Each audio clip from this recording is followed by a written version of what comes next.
This episode of the NT Pod is dedicated to the memory of Michael Golder. He was a brilliant scholar and he was greatly loved. He'll be remembered with a lot of affection, and his scholarly legacy will be felt, I think, for generations to come. Hello everyone, it's Mark Goodacre here. Welcome to the NT Pod, the podcast all about the New Testament and Christian origins. It's episode 26, and today we're going to be looking at the case against Q.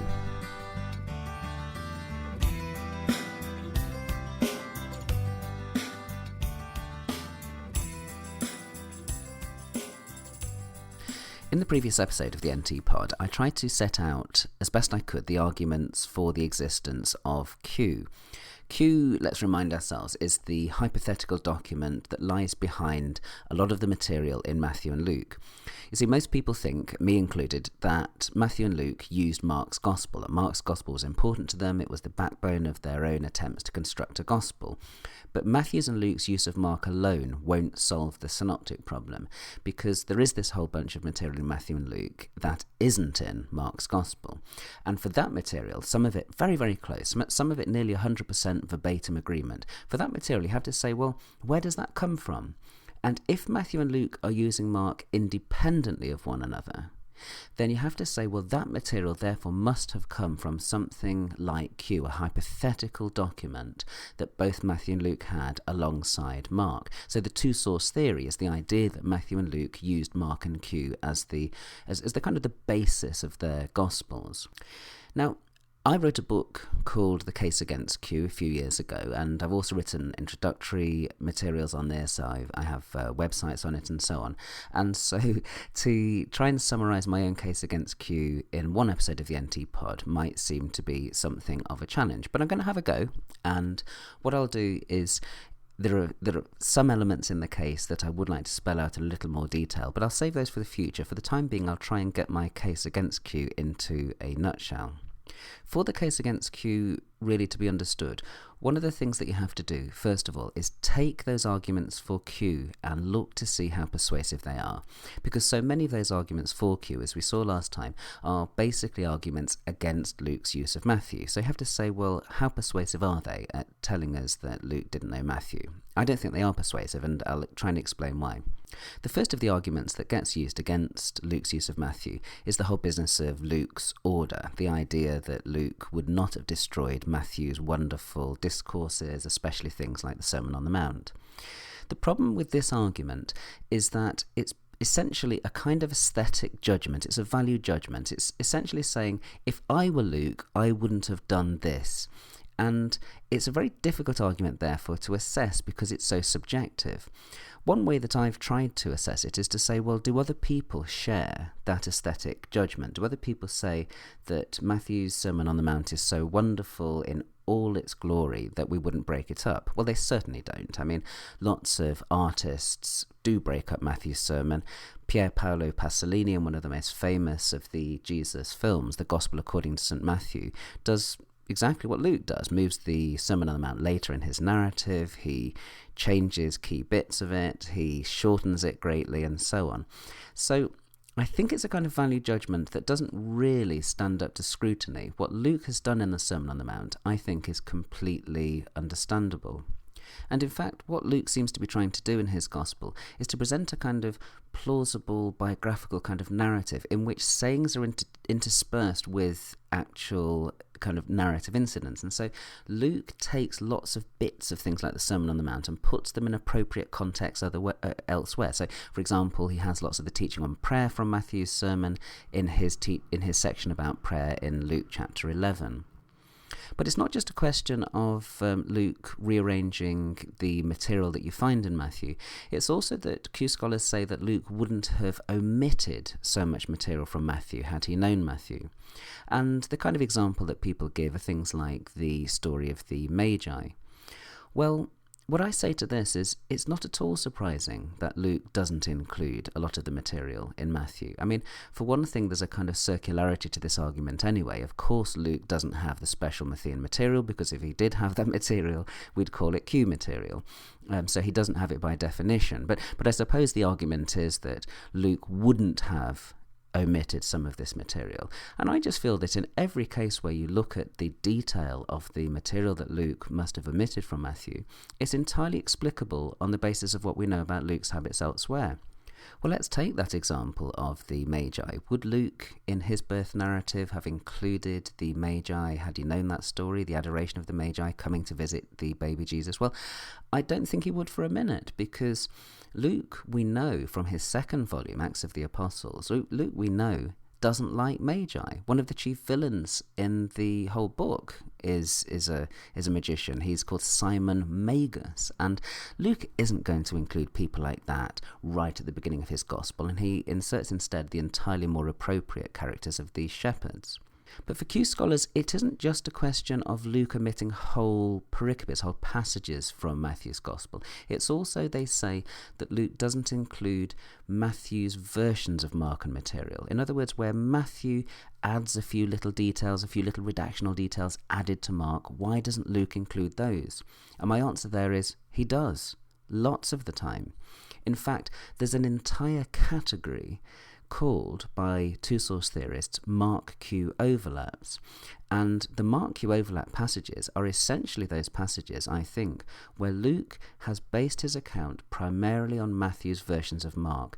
You see them particularly richly towards the beginning of his gospel when he's trying his best to try and reconcile Matthew and Mark. So in the whole of Luke 3 and 4, you see versions of the Markan material which are actually much closer to Matthew. And Q scholars are fully aware of that, and that's why they have to say, well, here Mark and Q overlapped. In fact, I argue that there's a kind of continuum of Matthean influence on Luke, from those kind of passages where he's primarily dependent on Mark, to those where he has Mark but with a few little agreements with Matthew, to those passages where he has almost entire agreement with Matthew and very little of Mark. And that's basically what Luke looks like. The difficulty is that so often we see the data through the eyes of the theory that is trying to describe it, and that's why we need to approach the data first, look at the data, and then say, how does our different solution to the synoptic problem deal with it? There's a fourth argument for Q that also needs to be addressed, and this is the argument from alternating primitivity, the idea that sometimes Matthew, sometimes Luke has the more original form of a saying that is in the double tradition. Well, for me here, quite often when you look more closely at the examples that are given, you find that they just evaporate. You find that the case for the primitivity or the greater antiquity of Luke isn't fully founded. So to take the real textbook example, Matthew 5:3 has, "Blessed are the poor in spirit, for theirs is the kingdom of heaven," whereas Luke has, "Blessed are the poor, for yours is the kingdom of God." And there it's very easy to understand why Luke would have adjusted Matthew so that you have "Blessed are the poor," because Luke all the way through his gospel has this kind of blessing on the poor. He adds a woe to the rich. It's an eschatological reversal, a reversal at the end times that will cause the poor to be rewarded and the rich to be brought down. It's right there in the Magnificat Mary's song at the beginning of Luke's gospel. It's there again at the synagogue in Nazareth where Jesus announces that he's been anointed to preach good news to the poor.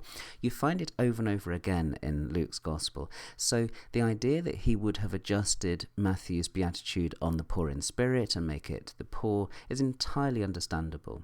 I mean, I think there may be cases where Luke is a little more primitive. I wouldn't rule that at all out, because after all, Luke doesn't just have copies of literary works. He's living in the sort of living stream, if you like, of oral tradition, and therefore sometimes he adjusts his literary sources in the light of the oral tradition that he knows all too well. And I think that may well be what's going on in the Lord's Prayer, for example. I think when he gets to his literary version of the Lord's Prayer in Matthew 6, Luke thinks, I know a version of the Lord's Prayer which is a little different from that. I'm going to give you the version that I know. And I don't think that there's anything surprising or unusual about that. And in fact, it's what ancient writers would do all the time. If they knew something from their oral tradition which was a little different from their literary source, then they would use that as an alternative.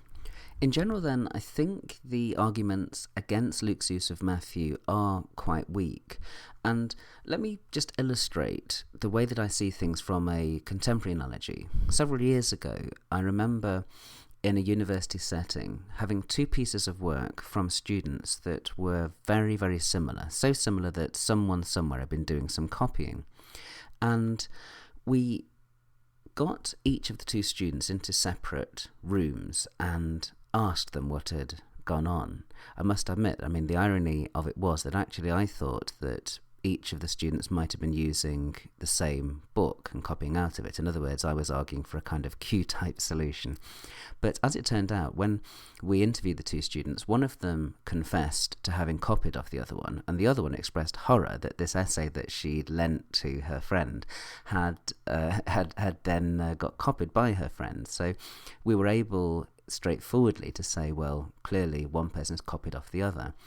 Now, the point of that analogy is that if you do see two pieces of work which have really, really similar material in, your first instinct really needs to be to say one of them may have copied from the other, and let's see if we can find any good reasons for that not to be the case. Especially if what you're doing in saying that that didn't happen is appealing to another entire document for which we have no other evidence. There's a thing called Occam's razor. It's an old philosophical principle which basically means that you don't multiply entities beyond what's necessary.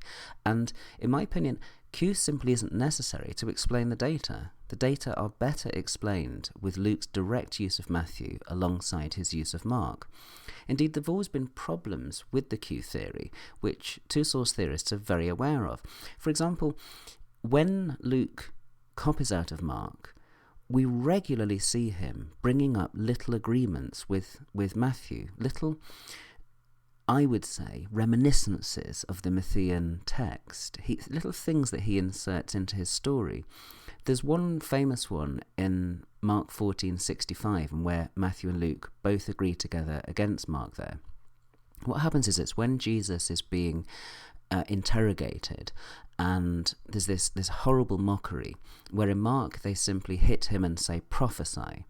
But in Matthew and Luke they agree together and say, and they add, who is it who smote you? The same identical 5 words in Greek. And what the Farrer theorist says, someone like me, is, well, Luke has simply copied those words out of Matthew. What the two-source theorist has to say is, well, where could these words have come from? They can't have come from Q because Q doesn't have a passion narrative according to the two-source theory. So they say, well, perhaps the manuscripts have got corrupted. And when you get to that stage where the Achilles heel in the theory is such that you have to appeal to corruption in the manuscripts to explain the evidence, then I think you have to put a question mark against the theory and say, well, is there an alternative theory that explains the data better? So for me, the Farrer theory, the idea that Luke used Matthew and Mark, is preferable to the Q theory, but you have to be aware that I'm in the minority on this one, and if you want to investigate these kind of issues further, there's lots of materials available on the net, and I'll put 1 or 2 things available in the programme notes to this episode over on my NT blog. But thanks very much for listening to the latest episode of the NT Pod. It's been a pleasure having your company as always. There are 3 extended episodes available on the Synoptic Problem, which you can also find on the feeds, and you can find everything connected to the NT Pod on podacre, podacre.blogspot.com, or you can just search for the NT Pod on Duke's iTunes U. Thanks again for listening.